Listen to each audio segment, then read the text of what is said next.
Good evening friends, welcome you all in my channel. So today we are going to start new topic, that is knapsack problem using branch and bound technique, right? Basically इस topic में से question आने के chance ज़्यादा हैं आपके examination में। Actually पहले मैंने लास्ट वीडियो में नैपसैक यूजिंग ग्रीडी अप्रोच मैंने कराया है, जिसमें आपका 0 नैपसैक आता है, राइट। इसके बाद मैंने फ्रैक्शनल नैपसैक कराया जिसमें आप PI रेशियो निकालते हैं VI/WI, ठीक है ना। तो कई बार यूजिंग ब्रांच एंड बाउंड पूछ लेता है वो, क्योंकि ये थोड़ा सा ट्रिकी है, ठीक है ना। तो स्टूडेंट क्या है कि मिस्टेक कर देते हैं, वो ग्रीडी अप्रोच समझते हैं तो उससे वो मिस्टेक हो जाती है। तो branch and bound is the different method. Basically हम इसमें branch and bound, branch means शाखाएं, शाखाएं मीन्स जैसे सपोज करिए आपका ट्री स्ट्रक्चर है, राइट। आपने कोई ट्री बनाया, ट्री में नोड होते हैं आपके, ठीक है, और एज होती हैं। तो जो भी नोड होंगे उस हर नोड को हम बाउंड करेंगे किसी न किसी वैल्यू से, that is called the upper value, ठीक है। तो we have to bound each and every node using upper value, it is called branch and bound techniques, ठीक है। इसमें बेसिकली जो नोड होगा आपका that contain some value, the value is, इसमें आपका नोड में एक तो वेट दिया रहेगा, ठीक है ना, नोड का पर्टिकुलर वेट होगा, नोड की पर्टिकुलर वैल्यू होगी। इसके बाद UB is upper bound, upper bound will be calculated with the help of this formula.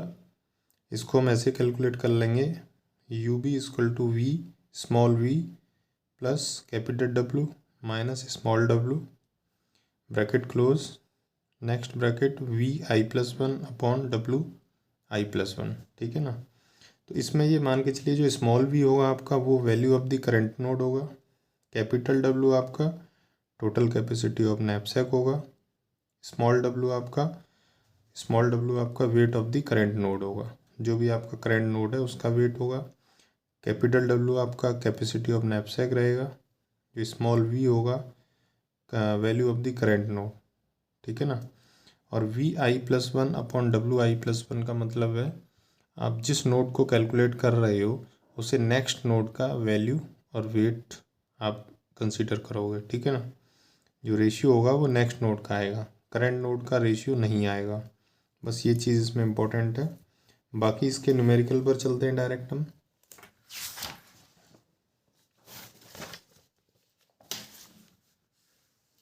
This is your question,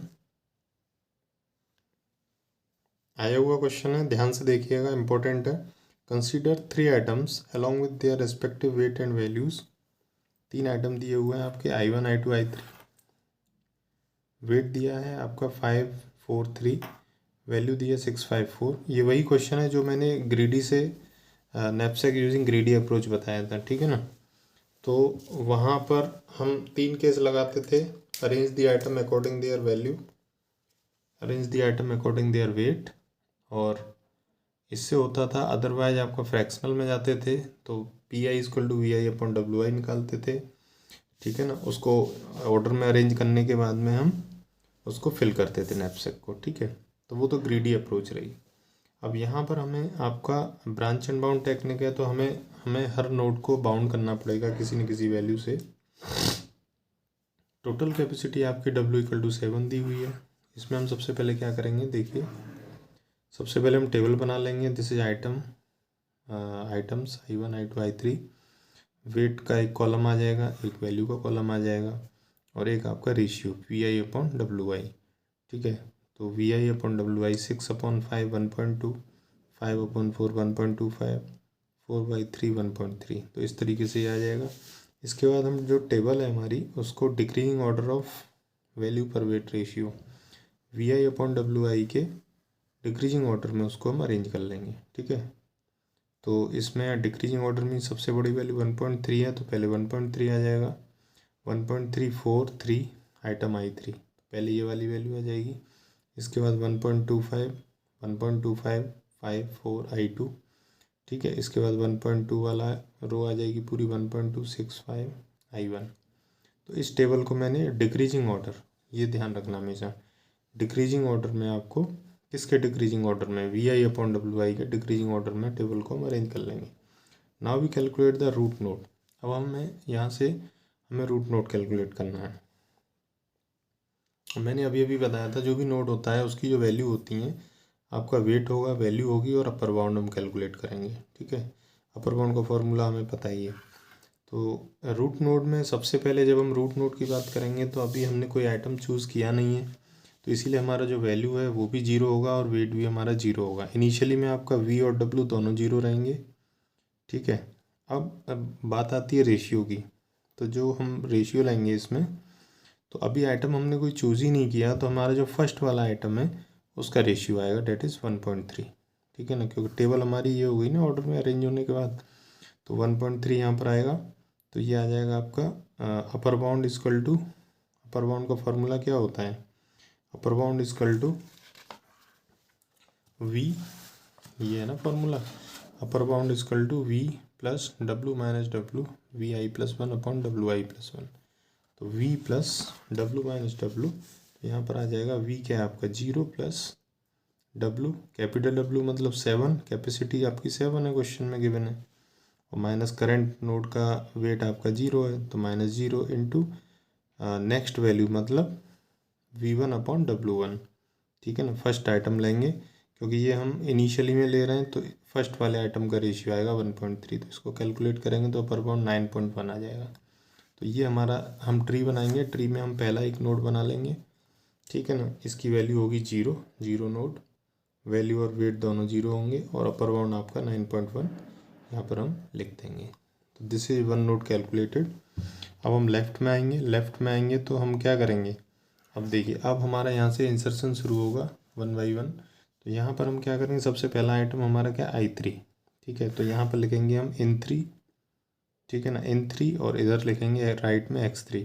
तो in3 किया मीन्स थर्ड वाले आइटम को इन किया, किस में, थैले में, मीन्स नैपसैक में। तो जैसे ही I3 को हमने नैपसैक में डाला तो इसका वेट कितना है 3, वैल्यू कितनी है 4। तो वेट, प्रीवियस वेट कितना है आपका 0, तो 0 प्लस 3 3 हो जाएगा, और वैल्यू, वैल्यू हमारी कितनी है 4, और प्रीवियस वैल्यू हमारी 0 है, तो 4 प्लस 0 4, तो वेट आपका 3 आ जाएगा और वैल्यू भी आपकी 4 हो जाएगी। अब अपर बाउंड फिर से कैलकुलेट होगा।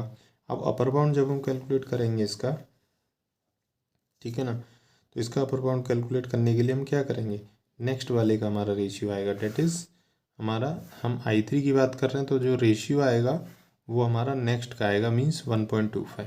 ठीक है ना, 1.25 लेंगे तो इसका अपर बाउंड आ जाएगा आपका 9। जब हम कैलकुलेट करेंगे तो इसका अपर बाउंड आ जाएगा 9। इसके बाद में हम क्या करेंगे, हमने 3 को इन कर दिया, अब 2 की बारी आती है, तो 2 करेंगे तो यहाँ पर हम लिखेंगे इन x2। जैसे ही हमने इन 2 किया, तो इन 2 करने के बाद में हमारा 2 का जो वेट है डेट इज़ 4 एंड वैल्यू है 5। ठीक है, तो वेट हमारा पुराना कितना है 3, और अभी का जो हमारा वेट है 4, तो 4 प्लस 3 7 हो जाएगा, टोटल वेट 7 हो गया। इसके बाद में वैल्यू की हम बात करें तो वैल्यू हमारी 5। ठीक है ना, और पहली वैल्यू 4 है, 5 प्लस 4 9, तो वेट हमारा 7 हो गया, वैल्यू हमारी 9 होगी। अपर बाउंड हम कैलकुलेट करेंगे with the help of formula. Upper bound equal to पता ही है आपको, v plus W minus W means 9 plus W 7 minus 7, 0 हो जाएगा आपका। ठीक है ना, और V I upon W I means हमने 2 को इन किया है, तो नेक्स्ट मीन्स I1 का रेशियो आएगा डेट इज़ 1.2। जैसे ही 1.2 से मल्टीप्लाई करेंगे तो ये आ जाएगा 9।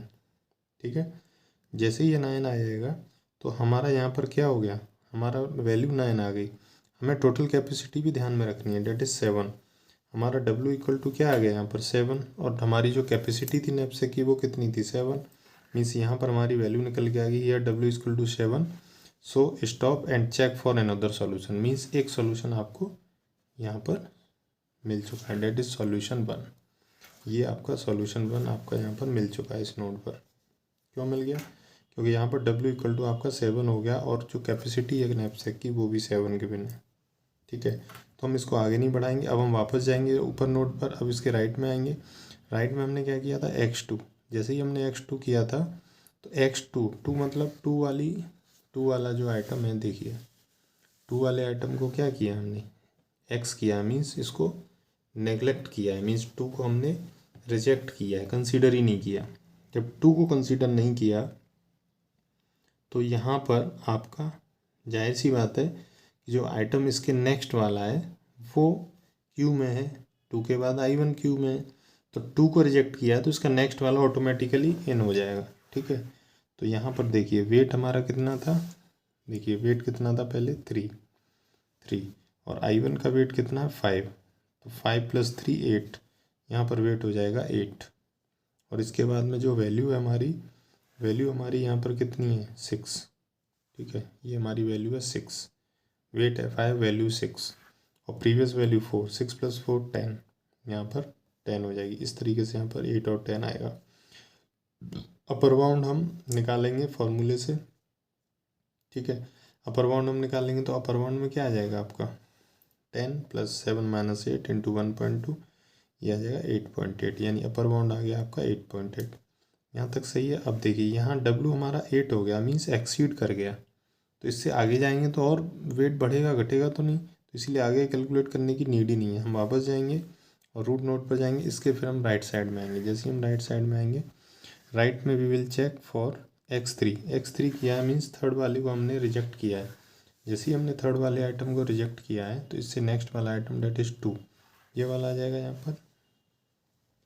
यहाँ देखिए, यहाँ समझने वाली बात ये है, एक और चीज़ है, जैसे ही काउंटर आपका रूट नोड पर पहुँचेगा, यहाँ जैसे ही ये रूट नोड है, जैसे ही यहाँ से वापस आप रूट नोड पर जाएंगे फिर राइट साइड में आएंगे तो काउंटर आपका रीसेट होगा। ठीक है, रीसेट होगा मीन्स जैसे ही यहाँ पे x3 किया, अभी तक हम क्या कर रहे थे, यहाँ पर जैसे हमने x2 किया तो 1 वाला q वाला ऑटोमेटिकली इन हो गया। ठीक है, यहाँ पर ऐसा नहीं होगा क्योंकि ये हम 0 से आए हैं। x3 करेंगे तो हमारा जो वैल्यू और वेट है वो एज स्टेज यहाँ पर कॉपी हो जाएगा। देखिए 0 और 0। ठीक है, ये हो गया। लेकिन इसका जब हम अपर बाउंड निकालेंगे, अपर बाउंड में हमारा जो रेशियो आएगा वो आएगा आपका 3 को x किया मीन्स नेक्स्ट है 2, तो 2 का जो रेशियो डेट इज़ 1.25 वो आएगा। तो इसका जो ये वाली जो वैल्यू कैलकुलेट होगी वो हमने अपर बाउंड निकाली है 0 + 7 - 0 × 1.25। इसको कैलकुलेट करेंगे तो ये वैल्यू आएगी 8.75। तो 8.75 आपका इसका अपर बाउंड आ गया इस वाले नोट का। ठीक है, अब इसके लेफ्ट में जाएंगे। अब 3 के बाद हमारा आइटम कौन सा है 2, तो हम 2 को करेंगे × x2। जैसे ही हमने × किया तो 2 का वेट कितना है 4, वैल्यू है 5। ठीक है, तो वेट आपका 4 मीन्स 4 + 0 4 हो जाएगा, वैल्यू आपकी 5 + 0 यहाँ पर 5 हो जाएगी। अपर बाउंड इसका निकाल लेंगे, अपर बाउंड इसका निकालेंगे तो जो रेशियो होगा वो आपका 1.2 आएगा यहाँ पर, क्योंकि हमने I2 को इन किया है, तो जो रेशियो होगा वो I2 का ना आके नेक्स्ट वाले का आएगा, डेट इज़ I1 का 1.2। तो 1.2 से यहाँ पर हम मल्टीप्लाई करेंगे तो इसका ये जो अपर बाउंड कैलकुलेट होगा वो होगा आपका 5 प्लस ये वाली 5 + 7 - 4 × 1.2। इसको कैलकुलेट करेंगे तो 8.6 आएगा, मीन्स अपर बाउंड आ गया 8.6। ठीक है ना, अभी वेट हमारा 4 है, 4 kg हुआ है, मीन्स 3 kg अभी कम है। अब हम इसमें आगे यदि मैं इसको बढ़ाता हूँ तो 2 के बाद में हमारा 1 आएगा। जैसे ही यहाँ पर 1 को मैं इन करूँगा तो 1 का जो हमारा वेट है 5 है और यहाँ ऑलरेडी 4 हो चुका है, तो 5 + 4 9 होगा, मीन्स एक्सीड होगा, इसलिए हमने इसको आगे प्रोसीड नहीं किया है। ठीक है, अब हम इसके पेरेंट पर जाएंगे, इसके फिर राइट साइड में आएंगे। जैसे ही हमारा हमने यहाँ पर x2 किया तो x2 करने के बाद में ऑटोमेटिकली हमारा I1 की बारी आएगी, इन हो जाएगा। तो यहाँ पर 5 और 6 यहाँ पर हमारा 0 0 है तो 0 + 5 5 हो जाएगा, वैल्यू में आपकी 6 + 0 6 हो जाएगी। अपर बाउंड यहाँ पे हम निकाल ही नहीं पाएंगे। क्यों नहीं निकाल पाएंगे? क्योंकि हमने आइटम I1 का वैल्यू और वेट लिया है, तो रेशियो हम नेक्स्ट वाले का लेते हैं, इसके बाद में कोई आइटम ही नहीं है टेबल में, इसलिए हम यहाँ पर अपर बाउंड कैलकुलेट नहीं कर पाएंगे, ये हम क्वेश्चन मार्क लगा के छोड़ देंगे। तो this is your branch and bound knapsack using branch and bound techniques. तो आपका जो सॉल्यूशन आया निकल के डेट इज़ इस वाले नोट पर आएगा, W = 7 एक सॉल्यूशन, बाकी अनदर कोई भी सॉल्यूशन नहीं मिला है। कहीं वैल्यू एक्सीड हो रही है, कहीं उससे कम रह रही है, कहीं कैलकुलेट हो ही नहीं पा रही है अपर बाउंड। तो इसी तरीके से हम means branch and bound means her node को हम बाउंड करते हैं। ठीक है ना, और इसमें एक चीज़ ध्यान रखने वाली चीज़ है, एक तो ये कि जैसे ही हम स्टार्टिंग 0 0 लेंगे, पहली चीज़। दूसरा, जब भी हम अपर बाउंड निकालेंगे तो रेशियो हमेशा नेक्स्ट वाले का आएगा। तीसरी चीज़, जैसे ही हम वापस रूट नोड पर आएंगे, फिर हम नीचे जाएंगे तो हमारा जो काउंटर है वो W और V रीसेट हो जाएगा 0 0 से। ठीक है ना। बस ये 2 3 पॉइंट हैं इसमें ध्यान रखने वाले। बाकी आप इसको 1 2 बार प्रैक्टिस करेंगे देन इसको आप अच्छे से लगा पाएंगे। यहाँ से न्यूमेरिकल आने के चांस हैं आपके सेमेस्टर एग्ज़ाम में, जो अभी 10 तारीख को होना है बीटेक 3rd ईयर का। उसके लिए ये मोस्ट इम्पोर्टेंट मान के चलिए। ठीक है ना। वैल्यू कुछ भी होगी बट प्रोसीजर आपका यही रहेगा। ठीक है ना। वीडियो को कमेंट लाइक शेयर करना। ठीक है ना। और चैनल पर नए हो तो सब्सक्राइब कर लेना, क्योंकि मैं आगे और इम्पोर्टेंट टॉपिक के कुछ वीडियो डालने वाला हूँ। ठीक है। Thank you.